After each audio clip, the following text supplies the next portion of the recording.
കുഴപ്പമുണ്ടല്ലോ, അതിനൊരു മറുപടി. അതേപോലെ തന്നെ ഈ ധിക്കാരത്തിലും ധാർഷ്ട്യത്തിലും ഈ ഗുറൂറിലും മുഴുകിക്കിടക്കുന്ന ആളുകൾ, അവർക്ക് ഒരു ഉണർത്ത്, അത് രണ്ടും ഇനിയുള്ള വചനത്തിലുണ്ട്.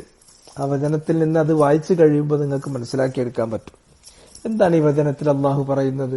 വറബ്ബുക്കൽ ഗഫൂറു ദുർ റഹ്മ, നിന്റെ റബ്ബ്, നിങ്ങളെ സൃഷ്ടിക്കുകയും ഉടമപ്പെടുത്തുകയും നിയന്ത്രിക്കുകയും പരിപാലിക്കുകയും ചെയ്യുന്ന റബ്ബ്, അവൻ ദുർ റഹ്മ, റഹ്മത്തിന്റെ ഉടമയാണ്. റഹ്മത്ത് എന്ന് പറഞ്ഞാൽ എന്താണോ നമ്മൾ ആഗ്രഹിക്കുന്ന നല്ല കാര്യങ്ങൾ അത് മുഴുവനും നമുക്ക് നേടിത്തരുന്നവൻ അവനാണ്, സഫലമാക്കി തരുന്നത് അവനാണ്. നമ്മൾ ഭയപ്പെടുന്ന കാര്യങ്ങൾ എന്തൊക്കെയാണോ അതിൽ നിന്ന് നമുക്ക് കാവൽ നൽകുന്നത്, രക്ഷയേകുന്നത് അവനാണ്. നമ്മുടെ പക്ഷത്ത് നിന്ന് സംഭവിച്ചു പോകുന്ന തെറ്റുകുറ്റങ്ങൾ അത് മാപ്പാക്കുന്നത്, അത് പുറത്തു തരുന്നത് അവനാണ്. ഇതാണ് റഹ്മത്ത്. അൽ ഹുസൂലു അലാ മഅ്മൂലിക്, ആഗ്രഹിക്കുന്ന കാര്യങ്ങൾ സഫലമാക്കി തരുന്നു. വന്നജാതു മിൻ മഹ്ദൂരിക്, നീ ഭയപ്പെടുന്ന കാര്യങ്ങളിൽ നിനക്ക് രക്ഷയേകുന്നു. വൽ ഗുഫ്റാനു മിമ്മാ മളാ മിൻ ദുനൂബിക്, നിന്റെ കഴിഞ്ഞുപോയ പാപങ്ങൾ പുറത്തു തരുന്നു. ഈ മൂന്ന് കാര്യങ്ങളും കൂടിച്ചേരുന്നതിനാണ് റഹ്മ എന്ന് പറയുന്നത്. അള്ളാഹു ഈ റഹ്മത്ത് ചെയ്യുന്നവനാണ്. അഥവാ എന്റെയും നിങ്ങളുടെയും നല്ല നല്ല ആഗ്രഹങ്ങൾ സഫലീകരിച്ചു തരുന്നവനാണ്. നമ്മൾ ഭയപ്പെടുന്ന കാര്യങ്ങളിൽ നിന്ന് നമുക്ക് രക്ഷയും കാവലും നൽകുന്നവനാണ്. നമ്മളിൽ നിന്ന് സംഭവിച്ചു പോകുന്ന തെറ്റുകളും വീഴ്ചകളും പുറത്തു തരുന്നവനാണ്. അവന്റെ റഹ്മത്തിനെ കുറിച്ച് ദുർ റഹ്മത്തിൽ വാസിഅ വദുർ റഹ്മത്തിൽ വാസില, സമൃദ്ധമായ വിശാലമായ മുഴുവൻ കാരുണ്യത്തിന്റെയും റഹ്മത്തിന്റെയും ഉടമയായിട്ടുള്ളവനാണവൻ. അവന്റെ റഹ്മത്തുണ്ട്, അവന് റഹ്മത്തുണ്ട് എന്ന് മാത്രമല്ല, ദുർറഹ്മത്തിൽ വാസില, ആ റഹ്മത്ത് അവന്റെ സൃഷ്ടികൾക്ക് നൽകുന്നവനും കൂടിയാണ്. അതവന്റെ അടിയാറുകൾക്ക് എത്തുന്നതാണ്, കിട്ടുന്നതാണ്. അതാണ് റഹ്മാൻ റഹീം എന്ന് പറയുന്ന ഈ രണ്ട് നാമങ്ങളുടെയും താല്പര്യവും അത് തന്നെയാണ്. നിന്റെ റബ്ബ് ദുർറഹ്മ, അവൻ കാരുണ്യത്തിന്റെ ഉടമയാണ്. അവന്റെ ഈ കാരുണ്യത്തിന്റെ വ്യാപ്തി കൊണ്ട് മാത്രമാണ് അക്രമകാരികളായ, ഇത്തരത്തിൽ ധിക്കാരം കാണിക്കുന്ന, ധാർഷ്ട്യം കാണിക്കുന്ന, വഞ്ചിതരായി വഞ്ചനയിൽ അകപ്പെട്ടു പോകുന്ന ഈ ആളുകൾ, അവർക്ക് സാവകാശം നൽകപ്പെടുന്നത്. ലൗ യുആഖിദുഹും, അവരെ അവൻ പിടികൂടുകയായിരുന്നുവെങ്കിൽ, ഈ ധിക്കാരം, സത്യം നിഷേധിക്കുന്ന, സത്യം നിരാകരിക്കുന്ന, സത്യം നിഷേധിക്കുന്ന, സത്യം കളവാക്കുന്ന ഈ ധിക്കാരവും ധാർഷ്ട്യവും അല്ലാഹു സുബ്ഹാനഹു വ തആല ആളുകളിൽ നിന്ന് കാണുമ്പോൾ ഉടനെ തന്നെ അവരെ പിടികൂടിയിരുന്നുവെങ്കിൽ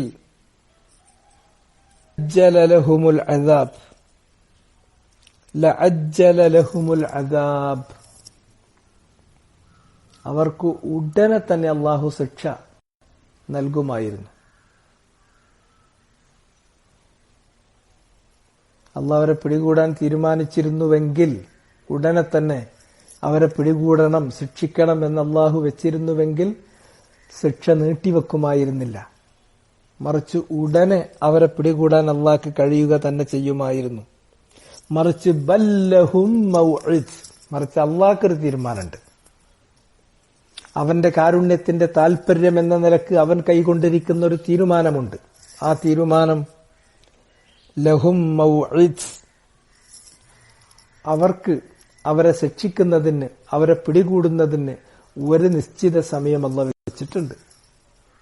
അതുവരെ അല്ലാഹു സാവകാശം നൽകും, മുഹ്ലത്ത് നൽകും. റബ്ബുനാ യുംഹിൽ, നമ്മുടെ റബ്ബ് മുഹ്ലത്ത് നൽകും, സാവകാശം നൽകും. എന്തിനാ ഈ സാവകാശം നൽകുന്നത്? അവൻ എങ്ങാണ്ടും മറിച്ച് ചിന്തിച്ചെങ്കിലോ, അവൻ എങ്ങാനും തൗബ ചെയ്തെങ്കിലോ, മടങ്ങി വന്നെങ്കിലോ, അങ്ങനെ തൗബ ചെയ്യുകയാണെങ്കിൽ, മടങ്ങി വരികയാണെങ്കിൽ അള്ളാഹു അവരെ സ്വീകരിക്കും, ഒരു സംശയമല്ല. അവർ ചെയ്തു പോയിട്ടുള്ള തെറ്റുകുറ്റങ്ങൾ വയഅഫു അൻ കസീർ, അള്ളാഹു സുബ്ഹാനഹു വ തആല സൂറത്തു ശൂറയിലോ മറ്റോ ഈ കാര്യം പറഞ്ഞു. വമാ അസാബക്കും മിൻ മുസീബത്തിൻ ഫമിൻ ഇൻദി അൻഫുസിക്കും വയഅഫു അൻ കസീർ. നിങ്ങൾക്ക് ബാധിക്കുന്ന ശിക്ഷകൾ, പരീക്ഷണങ്ങൾ അതേതൊന്നു തന്നെയാണെങ്കിലും ഫമിൻ ഇൻദി അൻഫുസിക്കും ഫബിമാ കസബത്ത് ഐദീക്കും, ചില സ്ഥലത്ത് പറഞ്ഞത് ഫബിമാ കസബത്ത് ഐദീക്കും, നിങ്ങളുടെ കൈകൾ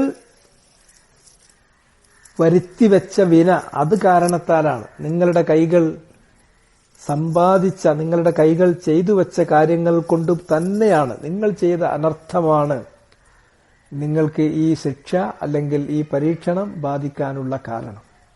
അള്ളാഹ് നിങ്ങളെ പരീക്ഷിക്കുന്നത്, അള്ളാഹു നിങ്ങൾക്ക് ശിക്ഷ നൽകുന്നത് നിങ്ങളുടെ കൈകൾ ചെയ്തു വെച്ച അനർത്ഥം കാരണത്താൽ തന്നെയാണ്.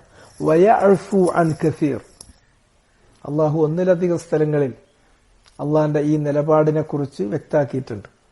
എന്നാൽ നിങ്ങൾ ചെയ്തു പോകുന്ന എത്ര തെറ്റുകളാണ്, അൻ കസീർ, ഒരുപാട് തെറ്റുകൾ അള്ളാഹു അഫ്വ് ചെയ്തു തരുന്നു.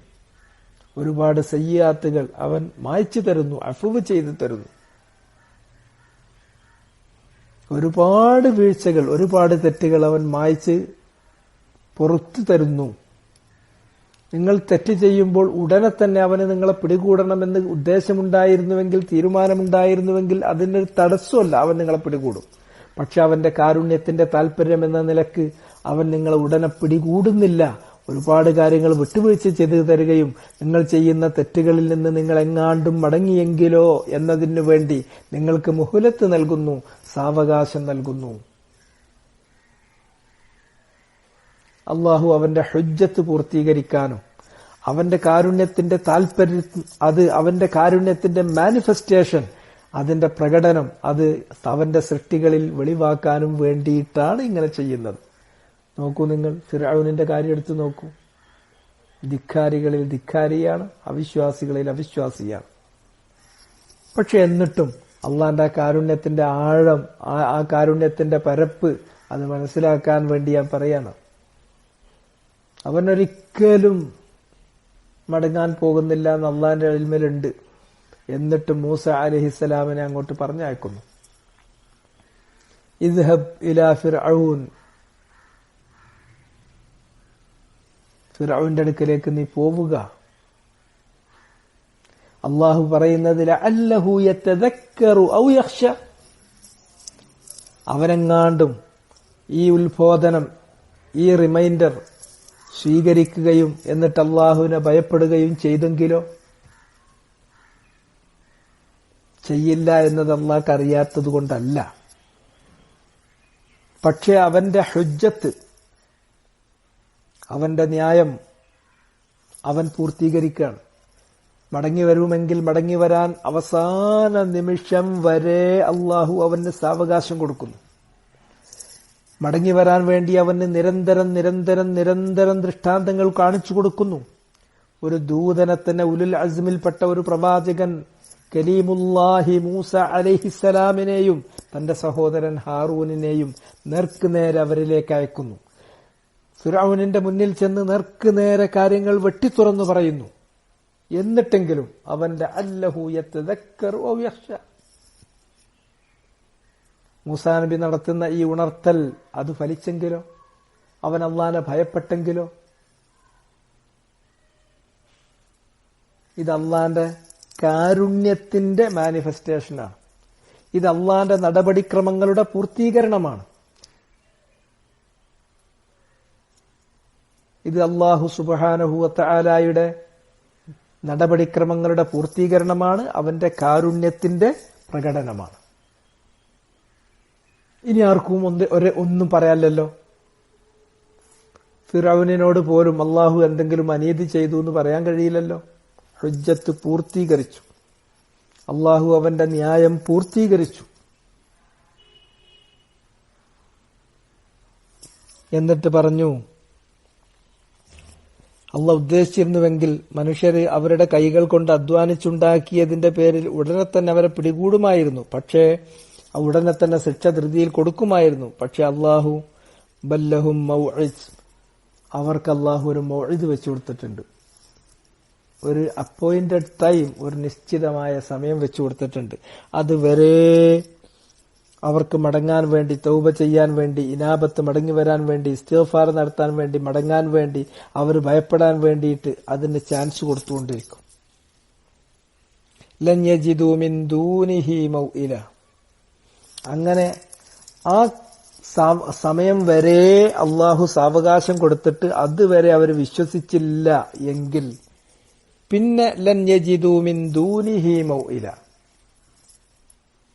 ആ നിശ്ചിത സമയം എത്തിക്കഴിഞ്ഞാൽ പിന്നെ അവർക്ക് അള്ളാന്റെ ആ ശിക്ഷയിൽ നിന്ന് തെന്നിമാറാൻ, അള്ളാന്റെ ശിക്ഷയിൽ നിന്നുള്ള ഒരു മഹീദ്, അതിൽ നിന്ന് തെന്നിമാറാൻ, അതിൽ നിന്ന് എങ്ങനെയെങ്കിലും ഒരു ഒഴിവ് കഴിവ്, ഒരു മന്ദൂഹത്ത് ലഭിക്കാൻ, ഒരു ഒഴികഴിവ് ലഭിക്കാൻ, അതിൽ നിന്നുള്ള അള്ളാന്റെ ആ ശിക്ഷയിൽ നിന്നുള്ള ഒരു രക്ഷ, ഒരു മൗഇൽ, എന്തെങ്കിലും ഒരു അഭയം അവർക്ക് കിട്ടുക എന്നതില്ല.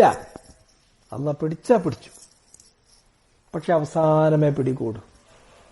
പരമാവധി സാവകാശം നൽകും, മടങ്ങാനുള്ള സമയം കൊടുക്കും, സാവകാശം കൊടുക്കും, അതിനുള്ള ഉപാധികൾ പൂർത്തീകരിച്ചു കൊടുക്കും, സാഹചര്യങ്ങൾ സൃഷ്ടിച്ചു കൊടുക്കും, എല്ലാം ചെയ്തു കൊടുക്കും. ചെയ്തിട്ട് മടങ്ങിയില്ലെങ്കിൽ അവസാനം അള്ളാഹ് അവരെ പിടിക്കും. പിടിച്ചു കഴിഞ്ഞാൽ പിന്നൊന്നുമില്ല.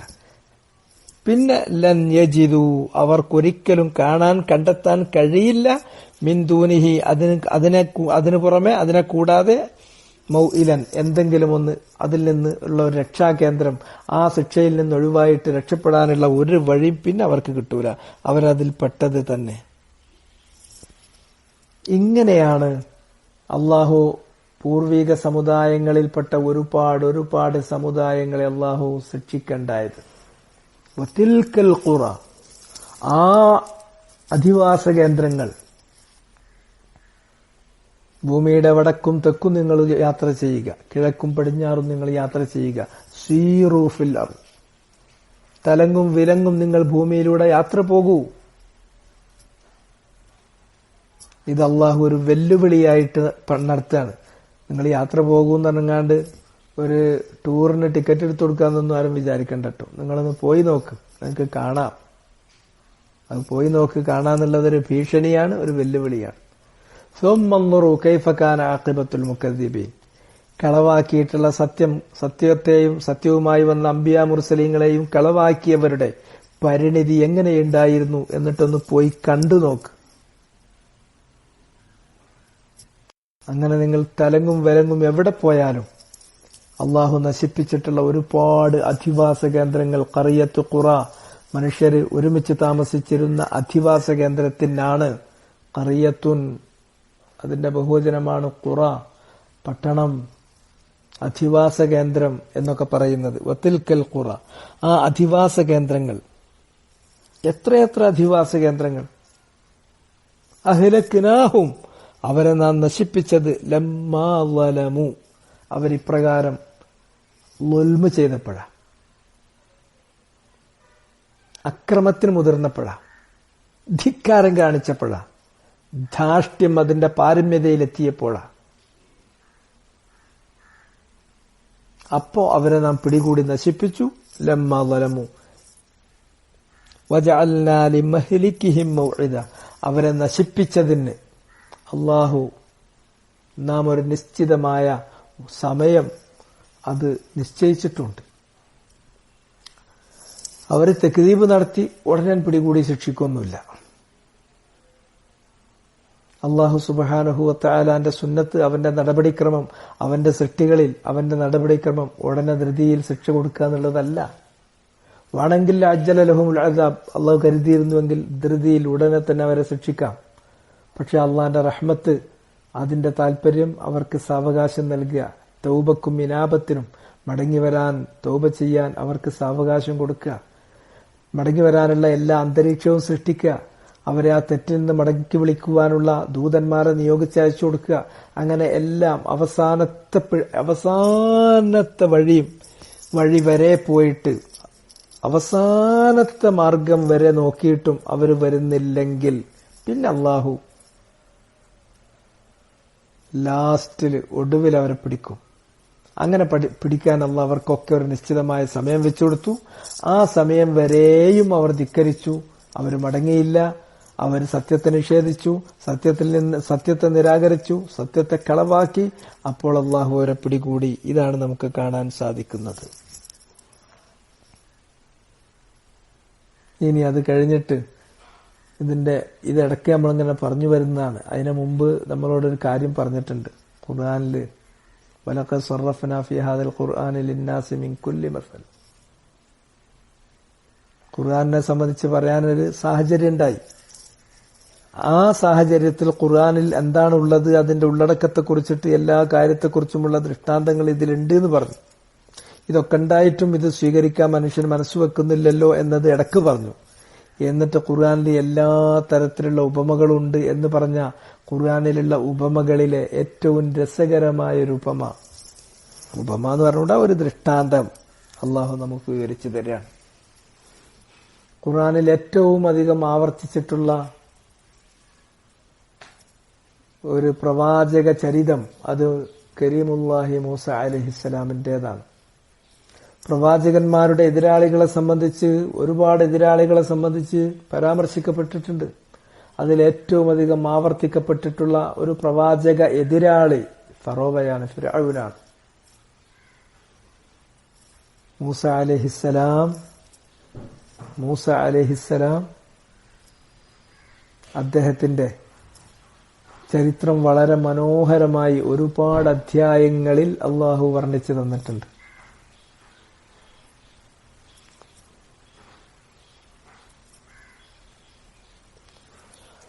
അതിൽ മൂസാ നബിയുടെ ചരിത്രത്തിൽ രസകരമായൊരു സംഭവമുണ്ട്. അപ്പൊ ഹദീസൊക്കെ പഠിക്കുന്ന, ബുഖാരിയൊക്കെ വായിച്ചിട്ടുള്ള ആളുകൾക്ക് അറിയാം. ഒരിക്കൽ ബനൂ ഇസ്രായേല്യരുമായി മൂസ അലൈഹിസ്സലാത്തു വസ്സലാം സംവദിച്ചുകൊണ്ടിരിക്കുകയാണ്. സംവദിക്കുക എന്ന് പറഞ്ഞാൽ ദീനിന്റെ കാര്യം സംസാരിച്ചുകൊണ്ടിരിക്കുക എന്നാണ് കേട്ടോ ഞാൻ ഉദ്ദേശിക്കുന്നത്. അല്ലാണ്ട് സംവദിക്കുക എന്ന് പറയുമ്പോൾ തന്നെ ആകെ കൂടെ വാദപ്രതിവാദം നടത്താണ്, സ്റ്റേജ് വെച്ചിട്ടിട്ട് അപ്പുറത്തും ഇപ്പുറത്തും ഇരുന്നുകാണ്ട് വാദപ്രതിവാദം നടത്താണ്, കൂക്കാണ് എന്നൊന്നും അതിന് അർത്ഥല്ലേ. ബനൂ ഇസ്രായേല്യരുമായി അള്ളാഹുവിന്റെ ദീനിനെ സംബന്ധിച്ച് മൂസ അലൈഹിസ്സലാത്തു വസ്സലാം സംസാരിച്ചു കൊണ്ടിരിക്കുന്നു. അപ്പൊ ഒരാൾ ചോദിച്ചു, ഇന്ന് ഭൂലോകത്തുള്ളവരിൽ ഏറ്റവും അറിവുള്ള ആൾ ആരാണ്? അലമുന്നാസ് ഫിൽ അർദ്, ഭൂമിയിൽ ഇന്ന് ഏറ്റവും അറിവുള്ള ആൾ ആരാണ്?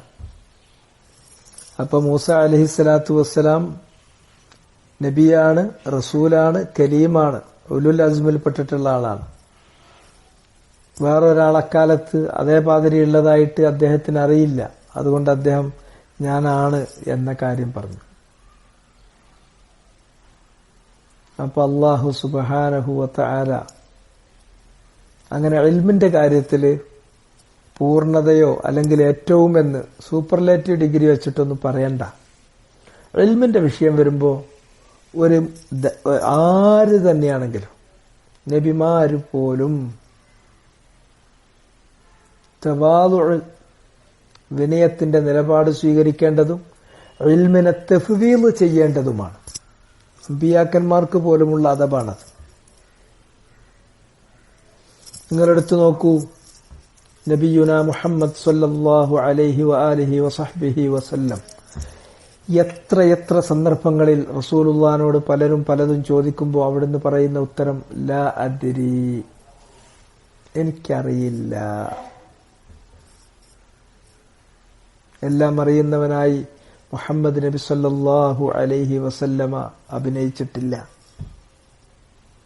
ഇബ്രാഹിം നബി അഭിനയിച്ചിട്ടില്ല.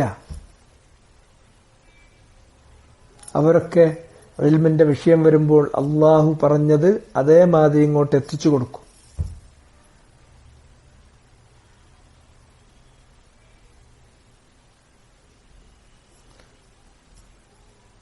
അല്ലാതെ അവരുടെ ഒരു യുക്തി അനുസരിച്ചിട്ട് അവർ കാര്യങ്ങളെ കുറിച്ചിട്ട് ആലോചിച്ചുണ്ടാക്കിയ ഒരു അഭിപ്രായം പറയുന്നതല്ല. വമാ യൻതിഖു അനിൽ ഹവാ ഇൻ ഹുവ ഇല്ലാ വഹ്യുൻ യൂഹ. അവർ പറയുന്നത് അള്ളാഹു വഹയിലൂടെ അവർക്ക് എത്തിച്ചു കൊടുത്ത കാര്യം അതേപടി നഖലിയാണ്, കോട്ടിയാണ് അവർ ചെയ്യുക. വഹയല്ലാതെ മറ്റൊന്നുമല്ല. അല്ലാതെ അവരുടെ തന്നിഷ്ടം, അവരുടെ യുക്തിയല്ല അവർ സംസാരിക്കുന്നത്. അതുകൊണ്ട് അഥവാ ഒരു വിഷയത്തിൽ അവരോട് ചോദിക്കുമ്പോൾ ആ വിഷയത്തിൽ അള്ളാഹ് വഹയൊന്നും ഇറക്കിയിട്ടില്ലെങ്കിൽ ലാതിരി, എനിക്കറിയില്ല, ജിബ്രീൽ എന്റെ അടുക്കൽ വന്ന ആ കാര്യത്തെക്കുറിച്ച് അറിയിച്ചു തരട്ടെ, അപ്പോൾ പറയാം. ഇതൊക്കെയാണ് നബി സല്ലല്ലാഹു അലൈഹി വസല്ലമ പറഞ്ഞിരുന്ന, കൈക്കൊണ്ടിരുന്ന നിലപാട്. മൂസാ നബിയോടുണ്ടായ ചോദ്യത്തിൽ മൂസാ നബി ആരാണ് ഇക്കാലത്ത് ഭൂലോകത്ത് ഏറ്റവും അറിവുള്ള ആള് എന്ന് ചോദിച്ചപ്പോൾ ഞാൻ തന്നെയാണ് എന്ന് പറഞ്ഞു. അതിൽ തഫ്വീദുൽ ഇൽം,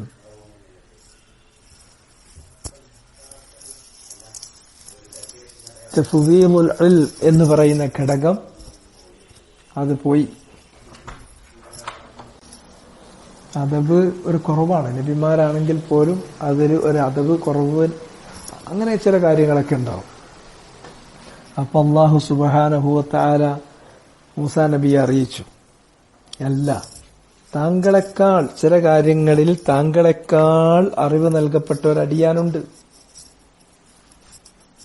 ഖളിർ എന്നാണ് അദ്ദേഹത്തിന്റെ പേര്. അദ്ദേഹം നബിയാണോ അതല്ല നബിയല്ലേ എന്ന കാര്യത്തിൽ അഭിപ്രായ വ്യത്യാസമുണ്ട്. എന്നാൽ സഅദിയെ പോലുള്ളവര് നബിയല്ല, സ്വാലിഹായ മനുഷ്യൻ മാത്രമാണ് എന്ന് പറയാറുണ്ട്. പക്ഷെ അദ്ദേഹം നബിയാണ് എന്നുള്ളതാണ്, അതാണ് സഹീഹായ ഖൗല് എന്നൊക്കെ പറയും. പക്ഷേ സാഹചര്യങ്ങളെല്ലാം കൂടെ എടുത്തു നോക്കിയാൽ നബിയാണ് എന്നുള്ളിടത്തേക്കാണ് ദലീലുകൾ കൂടുതൽ വിരൽ ചൂണ്ടുന്നതായി എനിക്ക് തോന്നിയിട്ടുള്ളത്. അങ്ങനെ ഒരു അടിയാനുണ്ടെങ്കിൽ എനിക്ക് അദ്ദേഹത്തെ കാണണം, അള്ളാഹു അദ്ദേഹത്തിന് നൽകിയിട്ടുള്ള ഇൽമ് എനിക്ക് പഠിച്ചെടുക്കണമെന്ന ശിദ്ദത്തുർ റഗ്ബ, അതികലശലായ ആഗ്രഹം മൂസ അലൈഹിസ്സലാമിന് തോന്നി. അങ്ങനെ മൂസ അലൈഹിസ്സലാത്തു വസ്സലാം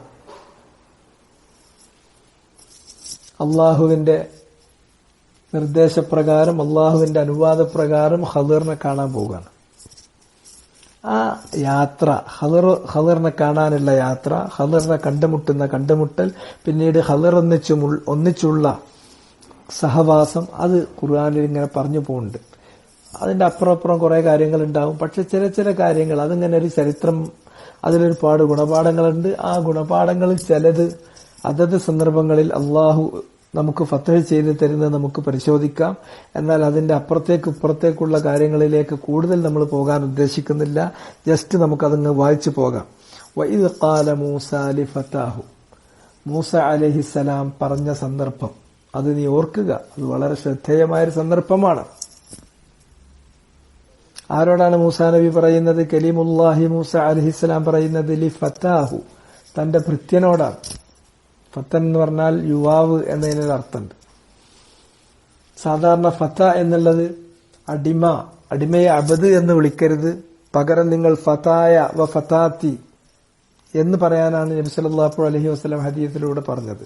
ആ ഒരു അർത്ഥത്തിലാണ് ഇവിടെ ഫത്ത എന്ന് പ്രയോഗിക്കുന്നതും. അതാണ് അതിന്റെ ഏറ്റവും പൊളൈറ്റായ, ഏറ്റവും സഭ്യമായ. ഒരാളുടെ കീഴിൽ ഒരു പരിചാരകനുണ്ടെങ്കിൽ അല്ലെങ്കിൽ ഒരു അടിമയുണ്ടെങ്കിൽ അയാളെക്കുറിച്ച് പറയാനുള്ള ഏറ്റവും നല്ല, ഏറ്റവും പൊളൈറ്റായിട്ടുള്ള വേർഡ് വല്യഖുൽ ഫതായ വ ഫതാത്തി, ഫതായ എന്റെ ഫത്ത, എന്റെ ഫതാത്തി എന്ന് പറയട്ടെ. എന്റെ ചെറുപ്പക്കാരൻ, ചെറുപ്പക്കാരി എന്നൊക്കെയാണ് അതിന്റെ വാക്കർത്ഥം വരിക. അപ്പോ മൂസാ നബിക്കൊരു ഭൃത്യനുണ്ടായിരുന്നു. മൂസാ നബി നാട്ടിലാണെങ്കിൽ നാട്ടിലും മൂസാ നബിക്ക് ഖിദ്മത്ത് ചെയ്ത് കൂടെ ഉണ്ടാവും. മൂസാ നബി അതിലേടെ പോവുകയാണെങ്കിൽ കൂടെ യാത്രയിലുണ്ടാവും. അങ്ങനെ മൂസാ നബിയോടൊപ്പം പൂർണ്ണമായി സഹവസിച്ച് പിന്നാലെ കൂടിയിരുന്നൊരു ഭൃത്യനുണ്ട്. ആ ഭൃത്യൻ, അദ്ദേഹത്തിന്റെ പേര് പറയപ്പെട്ടിട്ടുണ്ട് യൂശഅ ഇബ്നു നൂൻ. ആ യൂശഅ ഇബ്നു നൂനിനോടാണ് പറയുന്നത്, ലാ അബ്റഹു, ഞാൻ ആയിക്കൊണ്ടേയിരിക്കും, ഞാൻ തുടരും, കീപ്പ് ഓൺ എന്നുള്ള അർത്ഥത്തിൽ. ഹത്ത അബ്ലുഗ്, എത്തുന്നത് വരെ ഞാൻ യാത്രയിൽ തുടരും എന്നാണ് ഉദ്ദേശിക്കുന്നത്. എവിടെ എത്തുന്നവരെ? മജ്മഅൽ ബഹ്റൈൻ, ആ രണ്ടു സമുദ്രങ്ങൾ, രണ്ട് സാഗരങ്ങൾ സംഗമിക്കുന്ന സ്ഥലത്തെത്തുന്നത് വരെ. ബഹ്റൈൻ, സാഗരം, ബഹ്റൈൻ രണ്ട് സാഗരങ്ങൾ. മജ്മഅ എന്ന് പറഞ്ഞാൽ അത് രണ്ടും സംഗമിക്കുന്ന, അത് രണ്ടും സന്ധിക്കുന്ന സ്ഥാനം. അത് ഏതാണ് എന്ന കാര്യത്തിൽ പല അഭിപ്രായങ്ങളൊക്കെ മുഫസ്സിറുകൾ ഇങ്ങനെ ഉദ്ധരിക്കും. പക്ഷെ അതിലൊന്നും വലിയൊരു കാര്യമില്ല. അത് ത്വഞ്ചയാണ്. അത് പേർഷ്യയുടെ കിഴക്കും അതുപോലെ തന്നെ റോമിന്റെ പടിഞ്ഞാറുമായി വരുന്ന കടലാണ്. അങ്ങനെ പല സ്ഥലങ്ങളും പറയാം. അയ്യങ്കാൻ, അതിലല്ല കഴമ്പ്, മറിച്ച് നമുക്കുള്ള ഗുണപാഠങ്ങൾ വേറെയാണ്. മജ്മഅൽ ബഹ്റൈൻ എന്ന് പറയുമ്പോൾ ചിലപ്പോൾ മുഫസ്സിരിങ്ങൾ പറയും അത് ആ സ്ഥലത്തിന്റെ പേരാണ്, ചിലപ്പോ രണ്ട് സാഗരങ്ങൾ സന്ധിക്കുന്ന സ്ഥലം എന്നർത്ഥത്തിലും പറയും. ഏതായിരുന്നാലും ആ രണ്ട് സാഗരങ്ങൾ സംഗമിക്കുന്ന ആ സ്ഥലത്ത് ഞാൻ എത്തുന്നത് വരെ ഞാൻ യാത്ര തുടരും. ഞാൻ എന്തു വന്നാലും വേണ്ടില്ല. കാരണം എനിക്ക് ഖദറിനെ കാണണം. അള്ളാന്റെ അനുവാദപ്രകാരം ഖദറിനെ കാണാൻ വേണ്ടിയുള്ള പോക്കാണ്. അതിന് എന്ത് ത്യാഗം സഹിക്കേണ്ടി വന്നാലും അത് ഇൽമ് തേടുന്നതിന്റെ ഇവിടെ നിങ്ങൾ ശ്രദ്ധിക്കേണ്ട ഒരു കാര്യം ഇതാണ്. അതിന്റെ ഫായിദ ഇതാണ്. ഇൽമ് നമുക്ക് കിട്ടാനുള്ളത്, നമ്മളുള്ള നാട്ടിൽ നമുക്ക് കിട്ടാനുള്ള ശരിയായ ഇൽമൊക്കെ കിട്ടിക്കഴിഞ്ഞാൽ പിന്നെ നാട്ടിന്റെ പുറത്ത് ഇൽമുണ്ടോ അത് തേടുക എന്നുള്ളത് ഇൽമ് അന്വേഷിക്കുന്നതിന്റെ ഭാഗമാണ്. അത് ശറഅയിൽ അംഗീകരിക്കപ്പെട്ടതും പ്രോത്സാഹിപ്പിച്ചതുമായ കാര്യമാണ്. അത് ആ ഫായിദ ഇതിലുണ്ട്. ഇപ്പൊ മൂസാ നബിക്ക് അള്ളാഹ് ഒരുപാട് ഇൽമു കൊടുത്തു. കലീമുള്ളയാണ്, ഉലുൽ അസ്മിൽപ്പെട്ട നബിയാണ്.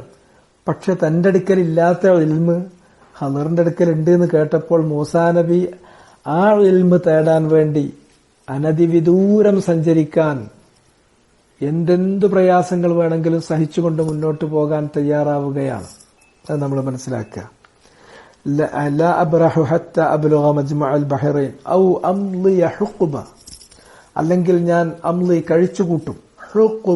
ഹുഖുബത്തൻ മിന الزمن, ഹുഖുബത്ത് ഒരു ദീർഘമായ കാലയളവിനാണ് ഹുഖുബത്ത് എന്ന് പറയാം. അങ്ങനെയുള്ള യുഗങ്ങൾ, അങ്ങനെയുള്ള കാലയളവുകൾ, ദീർഘമായ കാലയളവ് ഞാൻ യാത്രയിൽ തന്നെ. എനിക്കൊരു പ്രശ്നമല്ല, എനിക്ക് അദ്ദേഹത്തെ കാണണം, ഖദറിനെ കാണണം. എന്റെ അടുക്കലില്ലാത്ത കുറച്ച് ഇൽമ് അദ്ദേഹത്തിന് അള്ളാഹു കൊടുത്തിട്ടുണ്ട്. അത് അദ്ദേഹത്തിൽ നിന്ന് എനിക്ക് കേൾക്കണം, അറിയണം, പഠിക്കണം. ഇതാണ് മൂസാ നബിയുടെ തീരുമാനം. അപ്പോൾ ഇൽമിനോടുള്ള ആ നെഹ്മ, ഇൽമിനോടുള്ള ആ ആർത്തി, ഇൽമ് നേടാനുള്ള ആർത്തി. ഇൽമ് എന്ന് പറഞ്ഞിട്ടുണ്ടെങ്കിൽ ഒരു അക്കാഡമിക് ഇൻട്രസ്റ്റിൽ കുറച്ച് ബിറ്റ് ഓഫ് ഇൻഫർമേഷൻ നേടല് ഇൽമല്ല കേട്ടോ. അത് ഇൽമല്ല, അത് ഇൻഫർമേഷനാണ്. അതിന് യാതൊരു ഫളലുമില്ല. ഇൽമ് എന്ന് പറഞ്ഞാൽ വേറൊരു സംഗതിയാണ്. ഇൽമ് എന്ന് പറയുന്നതും ഇൻഫർമേഷൻ എന്ന് പറയുന്നതും വേറൊരു സംഗതിയാണ്. തീർത്തും വ്യത്യസ്തമായ കാര്യങ്ങളാണ്. അങ്ങനെ ഫലമ്മ ബലഗ മജ്മഅ ബൈനഹിമ, അവർ രണ്ടുപേരും പോയി യാത്ര തുടർന്നു. മൂസ അലൈഹിസ്സലാമും അതുപോലെ തന്നെ അദ്ദേഹത്തിന്റെ ഭൃത്യനായ യൂശഅ ഇബ്നു നൂൻ, അവർ രണ്ടുപേരും കൂടി യാത്ര തുടർന്നു. അങ്ങനെ യാത്ര പോയി മജ്മഅ ബൈനഹിമ, ആ രണ്ട് സാഗരങ്ങളും സന്ധിക്കുന്ന സ്ഥാനം അള്ളാഹു നിശ്ചയിച്ചു കൊടുത്ത ഖദറിനെ കണ്ടുമുട്ടാൻ ഖദർ അവിടെയുണ്ട്, അവിടെ വെച്ച് നിങ്ങൾക്ക് സന്ധിക്കാൻ പറ്റും എന്ന് പറഞ്ഞത് രണ്ട് സാഗരങ്ങൾ സന്ധിക്കുന്ന ഒരു സ്ഥാനത്തായിരുന്നു. ആ സ്ഥാനത്ത് അവരെത്തിയപ്പോൾ നസിയാ ഹൂതഹുമ, അവരുടെ രണ്ടുപേരുടെയും കൈവശം ഒരു മത്സ്യം ഉണ്ടായിരുന്നു, വലിയൊരു മത്സ്യം. ആ മത്സ്യത്തിന്റെ കാര്യവും അത്ഭുതമാണ്. ആ മത്സ്യത്തിൽ നിന്നാണ് അവർ യാത്രയിൽ അവർക്ക് വേണ്ട ഭക്ഷണം കഴിച്ചിരുന്നത്. ഒരു വലിയ മത്സ്യം അള്ളാഹു അവർക്ക് കൊടുക്കുന്നു. ആ മത്സ്യത്തെ പാഥേയമായി യാത്രയിൽ അവർക്കുള്ള ഭക്ഷണമായി അവർ കരുതി വെക്കുന്നു. അവർ പോകുമ്പോൾ അവർക്ക് ആവശ്യമായി വരുമ്പോൾ ആ മത്സ്യത്തിൽ നിന്ന് അവർ ഭക്ഷണം കഴിക്കുന്നു. അങ്ങനെ ആ ഭക്ഷണം കഴിച്ചുകൊണ്ടിരുന്ന ഭക്ഷണമായി പാഥേയമായി അവർ കൈവശം വെച്ചിരുന്ന ആ മത്സ്യം മജ്മഉൽ ബഹ്റൈനിയിൽ വെച്ച് അവർക്ക് എന്ത് ചെയ്തു? അവിടെ എത്തിയ സമയത്ത് നസിയ, രണ്ടുപേരും മറന്നു. ഹൂതഹുമ, അവർ രണ്ടുപേരുടെയും പാഥേയമായി കൈവശമുണ്ടായിരുന്ന ആ മത്സ്യത്തെ മറന്നു. ആ മത്സ്യം അവിടെ ആ കടൽ വെള്ളം കണ്ടതോടുകൂടി അത് ഇളകി അതിന് ജീവൻ വെച്ചു. അത് കടലിലേക്ക് അങ്ങ് പോയി. ഫത്തഖദ സബീലഹു ഫിൽ ബഹരി സറബ. അത് കടലിൽ അതിന്റെ വഴി അത് കണ്ടെത്തി. കടലിലൂടെ ആ മത്സ്യം അതിന്റെ വഴി അവരതുവരെ അതിൽ നിന്ന് ഭക്ഷിച്ചിട്ടുണ്ട്. പക്ഷെ ഒരത്ഭുതം, മിൻ ഖവാരിഖിൽ ആദ മിനൽ മുഅ്ജിസാത്തിൽ ഇലാഹിയ്യ, അള്ളാഹു നൽകിയിട്ടുള്ള മുഅ്ജിസത്തിൽപ്പെട്ട ഒരു കാര്യമാണ്. ആ മത്സ്യം തന്നെ അത് ഇളകുകയും അത് അങ്ങനെ കടലിലേക്ക് ചാടിയിട്ട് കടൽ വെള്ളത്തിലൂടെ അതങ്ങ് പോവുകയും ചെയ്തു. അതിന്റെ വഴി അത് സ്വയം കണ്ടെത്തി. അത് പോകുന്നിടത്ത് സറബൻ, ഒരു ദ്വാരം, ഒരു തുരങ്കം പോലെ ദ്വാരമുണ്ടാക്കി അതങ്ങനെ പോയി. ഒരത്ഭുതമാണ്. ഒന്ന് ഭക്ഷിച്ചുകൊണ്ടിരിക്കുന്ന മത്സ്യം പിന്നീട് പൂർണ്ണരൂപത്തിൽ മത്സ്യമാകുന്നതും അതിന് ജീവൻ വരുന്നതും മാത്രമല്ല, ആ ജീവൻ വരുന്ന മത്സ്യം കടലിലൂടെ അത് സഞ്ചരിക്കുമ്പോൾ അത് പോകുന്ന സ്ഥലത്ത് ഒരു ദ്വാരം വെച്ചിട്ടാണ് പോണത്, ദ്വാരം ഇട്ടിട്ടാണ് പോണത്. അതൊക്കെ മിനൽ മുഅ്ജിസാത്തിൽ ഇലാഹിയ്യ, അള്ളാഹു നൽകിയിട്ടുള്ള മുഅ്ജിസാത്തുകളിൽ പെട്ടതാണ്. അതൊക്കെ ഗൈബിയായിട്ടുള്ള വിവരങ്ങൾ അള്ളാഹു പറയുന്നു, പറഞ്ഞ പോലെ തന്നെ നമ്മൾ സ്വീകരിക്കുന്നു, അത്ര തന്നെ. ഫലമ്മാ ജാവസ, അങ്ങനെ രണ്ടുപേരും ആ സമുദ്രങ്ങൾ, രണ്ടു സാഗരങ്ങൾ സന്ധിക്കുന്ന സ്ഥാനം അതും കഴിഞ്ഞ് കുറച്ചാൻ മുന്നോട്ട് പോയി. അവിടെ വെച്ചാണ് മത്സ്യം നഷ്ടപ്പെട്ടത്. പക്ഷെ ഈ മജ്മഉൽ ബഹറൈനിയും അവർ ക്രോസ് ചെയ്ത് കുറച്ച് മുന്നോട്ട് പോയി. ജാവസ യുജാവിസു പറഞ്ഞാൽ വിട്ടുകടന്നു, അവിടെയും ക്രോസ് ചെയ്ത് പോയി. അവർ രണ്ടുപേരും ജാവസ രണ്ടുപേരും വിട്ടുകടന്നപ്പോൾ, ആ സ്ഥലം ക്രോസ് ചെയ്ത് കുറച്ച് മുന്നോട്ട് പോയപ്പോൾ ഖാല ലി ഫതാഹു, മൂസ അലൈഹിസ്സലാം തന്റെ ഭൃത്യനായ യൂശഅ ബിൻ നൂനിനോട് പറയുന്നു, ആതിന ഗദാഅന, ആതിന നമുക്ക് നൽകൂ, നമുക്ക് തരൂ, ഗദാഅന നമ്മുടെ ഭക്ഷണം, ലഞ്ച്, നമ്മുടെ ഗദാ എന്ന് പറഞ്ഞാൽ ഭക്ഷണം, നമ്മുടെ ഭക്ഷണം അവർക്ക് ഭക്ഷണം എടുക്ക്, നമ്മൾ ഭക്ഷിക്കുക. ലഖദ് ലഖീന മിൻ സഫരിന ഹാദാ നസബ, നമ്മൾ നമ്മുടെ ഈ യാത്ര കൊണ്ട് വലിയ മശക്കത്ത്, വലിയ ക്ഷീണം, നസബ് ക്ഷീണം നമുക്ക് ബാധിച്ചിട്ടുണ്ടല്ലോ. കാരണം അതുവരെ പോകുക എന്നുള്ളത്, ഖദറിനെ കാണുന്നത് വരെ പോകുക എന്നുള്ളതിന് എന്ത് ബുദ്ധിമുട്ട്, എന്ത് ക്ഷീണം വന്നാലും അത് ക്ഷീണമായി തോന്നൂല. അതിനെ മറികടക്കാൻ മാത്രമുള്ള നെഹ്മ, ആർത്തി, അറിവിനോടുള്ള ആർത്തി മൂസ അലൈഹിസ്സലാമിനുണ്ട്. ആ പോയിന്റും കഴിഞ്ഞ് പിന്നെ മുന്നോട്ട് പോകുകയാണ്. അദ്ദേഹത്തിന് അപ്പോൾ ഒരു ക്ഷീണം തോന്നുകയാണ്. ഈ യാത്രയിൽ നമ്മൾ നമുക്ക് വല്ലാതെ ക്ഷീണം അനുഭവപ്പെടുന്നുണ്ട്, അതുകൊണ്ട് നമ്മുടെ ഭക്ഷണം എടുത്തു വെക്കുക എന്ന് പറഞ്ഞു. അപ്പോൾ അദ്ദേഹം പറയുന്നു, അഥവാ യൂശഅ ബിൻ നൂൻ, മൂസ അലൈഹിസ്സലാമിന്റെ ഭൃത്യൻ, അദ്ദേഹം പറയുന്നു, അറഅയ്ത്, താങ്കൾ എന്ത് കരുതുന്നു, താങ്കൾ എന്താ കാണുന്നത്, എന്താണ് കരുതുന്നത്? ഇത് അവൈന ഇല സ്വഖറ, നമ്മൾ ആ പാറയിൽ അഭയം തേടിയ സമയത്ത്, യാത്രാമധ്യേ അവർ വിശ്രമിക്കാൻ വേണ്ടിയും മറ്റും ഒരു സ്ഥലത്ത് അഭയം തേടുന്ന ഒരു സ്ഥലത്തെ ഷെൽട്ടറായി സ്വീകരിക്കുക. അഭയം തേടുക എന്ന് പറഞ്ഞാൽ ടേക്ക് ഷെൽട്ടർ എന്ന അർത്ഥത്തിലാണ്. യാത്രയിലുള്ള അവരുടെ ഒരു അഭയസ്ഥാനമായിട്ട്, അല്ലെങ്കിൽ അവർ തൽക്കാലം ഒന്ന് വിശ്രമിക്കാനുള്ള ഒരു സ്ഥലമായിട്ട് ഒരു പാറ, ആ പാറ ഏതാണെന്ന് രണ്ടുപേർക്കും അറിയാം. കാരണം അവിടെ അവര് കുറച്ച് സമയം വിശ്രമിച്ചതാണ്, സമയം കഴിച്ചു കൂട്ടിയതാണ്, അതിനവർ ഷെൽട്ടറായി കണ്ട് അവിടെ കുറെ സമയം വിശ്രമിച്ചതാണ്. ആ പാറയെ നമ്മൾ അവിടത്തേക്ക് നമ്മൾ അഭയം തേടിയപ്പോൾ ഫഇന്നീ നസീതുൽ ഹൂത്, അവിടെ വെച്ച് മത്സ്യത്തിന്റെ കാര്യം ഞാൻ അങ്ങ് വിട്ടു, ഞാൻ മറന്നുപോയി. വമാ അൻസാനീഹു ഇല്ല ശൈത്വാനു അൻ അദ്കുറ, വമാ അൻസാനീഹു, അക്കാര്യം എന്നെ മറപ്പിച്ചത് ഇല്ല ഷൈത്വാൻ, പിശാചല്ലാതെ മറ്റാരുമല്ല. മത്സ്യം നഷ്ടപ്പെട്ടു എന്ന് നിങ്ങളോട് പറയാൻ, അൻ അദ്കുറഹു, ആ കാര്യം താങ്കളോട് പറയാൻ എന്നെ മറപ്പിച്ചത് പിശാചല്ലാതെ മറ്റാരുമല്ല. മൂസാ നബിയോട് പറയുന്നത്, നമ്മള് ആ പാറയിൽ കുറച്ച് സമയം വിശ്രമിച്ചല്ലോ, നമുക്കറിയില്ല, ഒരു പാറയിൽ അടുക്കൽ നമ്മൾ അഭയം തേടി ആ പാറയിൽ വിശ്രമിച്ചിരുന്നുവല്ലോ, ആ പാറയുടെ അരികിൽ വെച്ചുകൊണ്ട് മത്സ്യം എനിക്ക് നഷ്ടപ്പെട്ടു. പക്ഷേ മത്സ്യം എന്റെ കയ്യിൽ നിന്ന് നഷ്ടപ്പെട്ടു പോയത് താങ്കളോട് പറയാൻ ഞാൻ മറന്നുപോയി. അതിനെന്നെ മറപ്പിച്ചത് പിശാചല്ലാതെ മറ്റാരുമല്ല. വത്തഖദ സബീലഹു ഫിൽ ബഹരി അജബ, എന്ന് മാത്രമല്ല വത്തഖദ സബീലഹു, ആ മത്സ്യം കടലിലേക്ക് അങ്ങോട്ട് പോയപ്പോ അതിന്റെ വഴി വളരെ വലിയൊരു അത്ഭുതം ഉണ്ടാക്കിക്കൊണ്ടാണ് അത് അതിന്റെ വഴിയിലൂടെ പോയത്. ആ അത്ഭുതം എന്തായിരുന്നു, അജബ് എന്തായിരുന്നു? അത് നേരത്തെ പറഞ്ഞു. അതൊരു സെറബ് പോകുന്നത് ഒരു തുരങ്കമുണ്ടാക്കിയിട്ട് ഒരു ദ്വാരം ഇട്ടുകൊണ്ടാണ് സമുദ്രത്തിലൂടെ അത് പോയത്. അപ്പൊ സമുദ്രത്തിലൂടെ ഒരു ദ്വാരമിട്ടുകൊണ്ട് അഥവാ ഒരു അത്ഭുതം സൃഷ്ടിച്ചുകൊണ്ട് അഥവാ ദ്വാരമിട്ടുകൊണ്ടാണ് ആ മത്സ്യം പോയത്.